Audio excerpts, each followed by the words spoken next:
വീറും വാശിയും നിറഞ്ഞ യുഎഫ ചാമ്പ്യൻസ് ലീഗിലെ സെമിഫൈനലിലെ ആദ്യ ലെഗ് പോരാട്ടത്തിൽ ഇന്നലെ അത്ലറ്റിക്കോ മാഡ്രിഡും ആർസണലും തമ്മിൽ 1-1 എന്ന നിലയിലാണ് പിരിഞ്ഞത്. മത്സരത്തിൽ ആർസണലിനെതിരെ അത്ലറ്റിക്കോ മാഡ്രിഡിനായി ഗോൾ നേടിയത് അർജന്റീനക്കാരൻ ഹൂലിയൻ അൽവരസ് ആയിരുന്നു. എന്നാൽ മത്സരത്തിൻ്റെ 77-ാം മിനിറ്റിൽ ഹൂലിയൻ അൽവരസ് പരിക്കോടെ കളം വിട്ടിരുന്നു. ഇത് അത്ലറ്റിക്കോ മാഡ്രിഡ് ആരാധകരും അർജന്റീന ആരാധകരും ഏറെ ഞെട്ടലോടെയാണ് കണ്ടുനിന്നത്. കാരണം വേൾഡ് കപ്പിന് ദിവസങ്ങൾ മാത്രമാണ് ബാക്കിയുള്ളത്.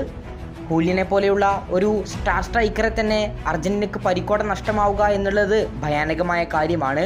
ഇന്നലെ നടന്ന പോരാട്ടത്തിൻ്റെ 77-ാം മിനിറ്റിലാണ് താരത്തിൻ്റെ ആംഗിൾ ടെസ്റ്റ് ആയതും താരം കളം വിട്ടതും.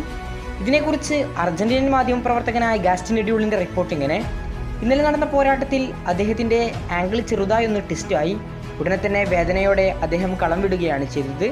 പ്രാഥമിക നിഗമനത്തിൽ അദ്ദേഹത്തിൻ്റെ പരിക്ക് സീരിയസ് അല്ലെന്നാണ് സൂചിപ്പിക്കുന്നത്. പരിശീലകനായ ഡിയാഗോ സിമിയോണിയും ഇതുതന്നെയാണ് പറഞ്ഞത്.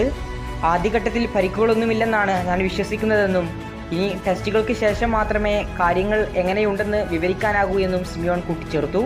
ഏതായാലും പരിക്ക് ഗുരുതരമല്ലാതിരിക്കട്ടെ എന്ന് പ്രാർത്ഥിക്കാം. വേൾഡ് കപ്പ് കാലമെടുക്കുമ്പോൾ സൂപ്പർ താരങ്ങളുടെ പരിക്ക് രാജ്യാന്തര ആരാധകരുടെയും ടീമിൻ്റെയും വലിയ പേടി സ്വപ്നമാണ്. കൂടുതൽ ഫുട്ബോൾ വാർത്തകൾക്കും വിശേഷങ്ങൾക്കും വേണ്ടി ഇപ്പോൾ തന്നെ ചാനൽ സബ്സ്ക്രൈബ് ചെയ്യുക.